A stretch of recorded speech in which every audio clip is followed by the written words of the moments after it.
எங்களோட வாழ்க்கையில இஸ்லாம் வந்துட்டாவே எங்களைய பார்த்து பார்த்து மக்கள் இஸ்லாத்துக்கு வந்துடுவோம். பயம் பண்ணவே தேவையில்லை.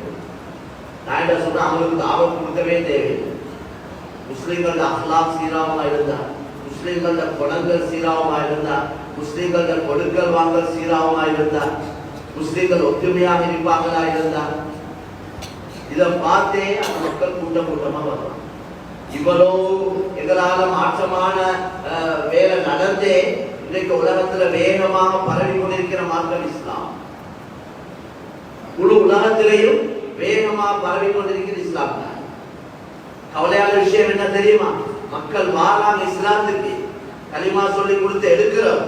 ஆனா வந்ததுக்கு பின்னால அவங்களை கவனிக்காததுனால, அவங்கள அரவணைக்காததுனால, அவங்களுக்கு ஈமான் இஸ்லாத்தை கற்றுக் கொடுக்காததுனால, அவங்களுக்கு வழிகாட்டாததுனால அவங்க திரும்பவும் கொடுத்துதான் போறாங்க. நேற்றும் ஒரு ஊருடைய செய்தி, இஸ்லாத்துக்கு வந்த ஒரு குடும்பம், அவங்க பள்ளி ட்ரஸ்டி போர்டு கவனிக்க இல்லை, பார்க்க இல்லை, கேட்க இல்லை, அவங்களோட கஷ்டங்கள்ல பங்கெடுக்க இல்லை.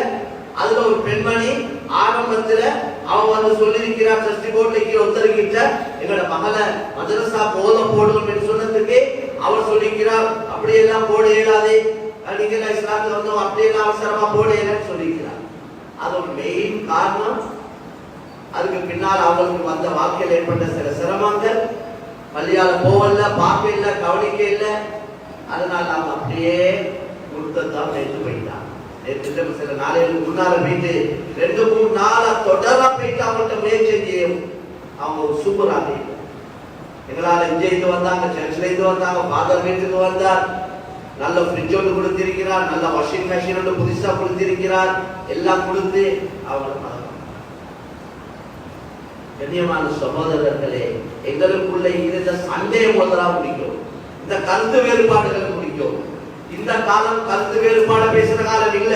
தக்பீர் இங்க கெட்டதா, அங்க கெட்டதா, அத்தையாந்த வெள்ள ஆற்றதா இல்லையா, குழு தோதுறதா இல்லையா, இன்டர்நேஷனல் குறையா, லோக்கல் குறையா, இது பேசுற காலம் இல்ல.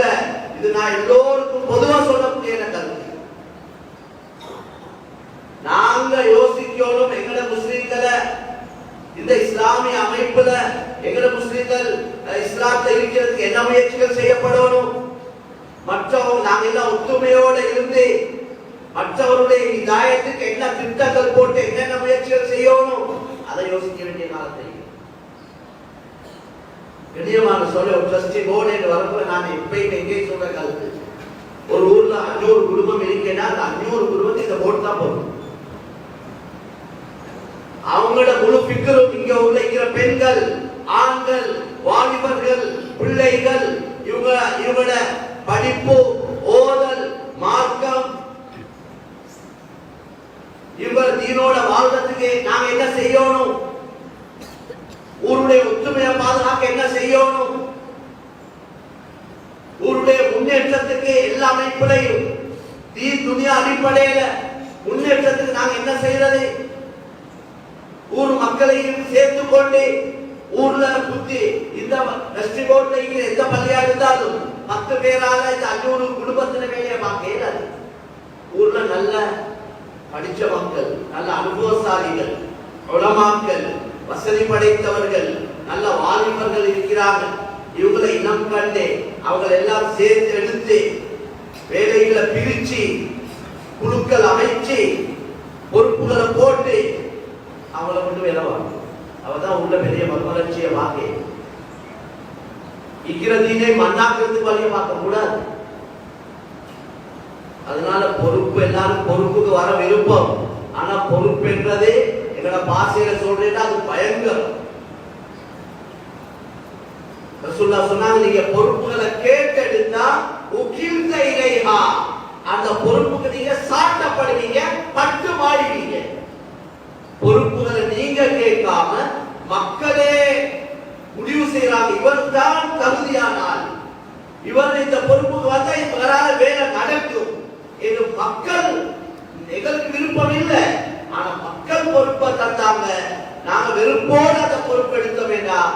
அவருக்கு உழைத்த அலைவா அந்த பொறுப்பு அவர் செய்யறதுக்கு அல்லாஹ் அவருக்கு உதவி செய்வார் என்று நபி ஸல்லல்லாஹு அலைஹி வஸல்லம். அதனால கண்ணியமான சகோதரர்களே, நிறைய வேலை செய்ய வேண்டிய தேவை. துனியால எப்படி இஸ்லாத்த முஸ்லிம்களை இல்லாமாக்க என்று திட்டம் போட்டு முயற்சி செஞ்சு கொண்டிருக்கிற காலம். ரெண்டு வகையான யுத்தம் இருக்கு. அல் கஸ்வுல் அஸ்கரி, அல் கஸ்வுல் ஃபிக்ரி.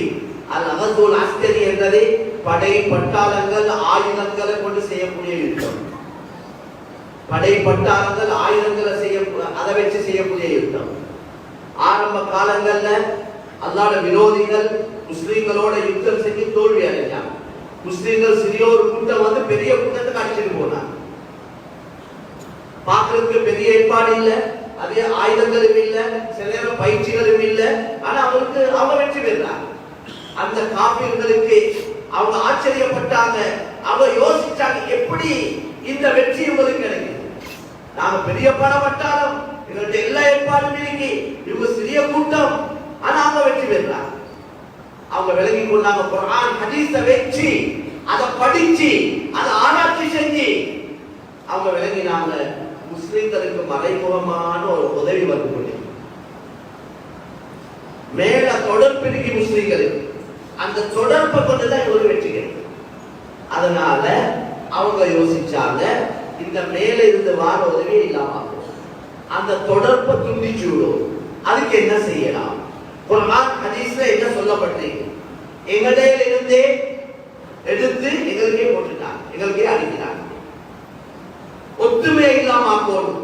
ஒற்றுமை இல்லாம போனா அல்லாஹ் உதவி இல்லை. வலா தனாஸஉ ஃபதஃஷலு வதذهب ரீஹுக்கும். அல்லாஹ் குர்ஆன்ல சொல்றான், நீங்க பிரச்சனை படாதீங்க. நீங்க ஒருவருக்கு ஒரு சண்டை சச்சரவு பண்ணினீங்கன்னா பிரிஞ்சு போவீங்க. பிரிஞ்சு போனீங்கன்னா அல்லாஹ் உதவி